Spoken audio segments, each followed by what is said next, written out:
ഒരു ആപൽഘട്ടത്തിൽ ഒരു ഭരണാധികാരി തന്റെ ജനങ്ങൾക്ക് വേണ്ടിയും രാജ്യത്തിനു വേണ്ടിയും ഈ ലോക ജനതയ്ക്ക് വേണ്ടി തന്നെ എങ്ങനെ നിലകൊള്ളണമെന്ന് നമ്മളെ പഠിപ്പിച്ചു തരുന്ന ഒരു സന്ദേശമാണിത്. ഇത് ഭൂലോക വൈറലായി ലോക ജനത അവസാനം ഏറ്റെടുത്ത് ഇതിനെ പ്രകീർത്തിക്കുകയാണ്. ആ സത്യസന്ധതയും ആത്മാർത്ഥതയും ആ നിർഭയത്തോടു കൂടിയുള്ള ഈ വിവരണങ്ങൾ ലോക നേതാക്കൾക്ക് വലിയൊരു പാഠം തന്നെയാണ്. My fellow Singaporeans, I've said before that the world is changing in ways that will disadvantage small open economies like Singapore. Some had previously questioned this assessment, but the recent Liberation Day announcement by the US leaves no room for doubt. It marks a seismic change in the global order. The era of rules-based globalization and free trade is over.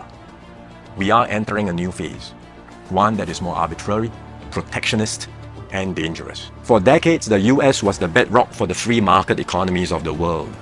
It championed free trade and led efforts to build a multilateral trading system, anchored by clear rules and norms where countries could achieve win-win benefits through trade. This WTO system brought unprecedented stability and prosperity to the world, and to the US itself. To be clear, the system is not perfect. Singapore and many others have long called for reform to update the rules and to make the system better. But what the US is doing now is not reform.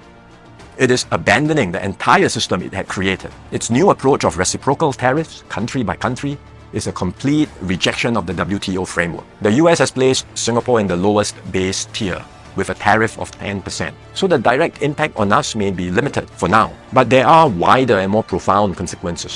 If other countries adopt the same approach as the US, abandoning the WTO and trading only on their own preferred terms country by country, it will spell trouble for all nations, especially small ones like Singapore.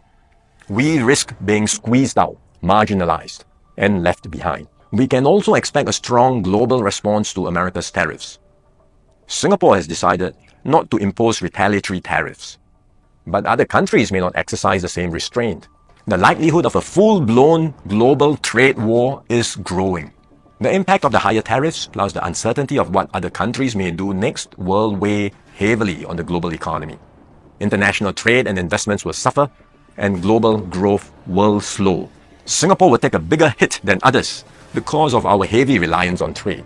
The last time the world experienced something like this was in the 1930s.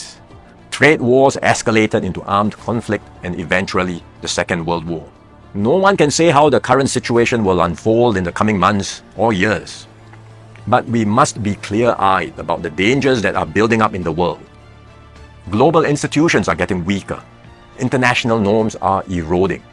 More and more countries will act based on narrow self-interest and use force or pressure to get their way. This is the harsh reality of our world today. We will stay vigilant. We will build up our capabilities. We will strengthen our network of partnerships with like-minded countries. We are more ready than many other countries with our reserves, our cohesion, and our resolve.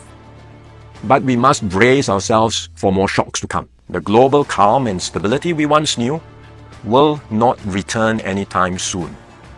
We cannot expect that the rules which protected small states will still hold.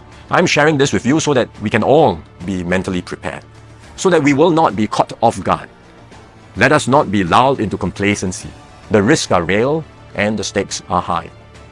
The road ahead will be harder. But if we stay resolute and united, Singapore will continue to hold its own in this troubled world.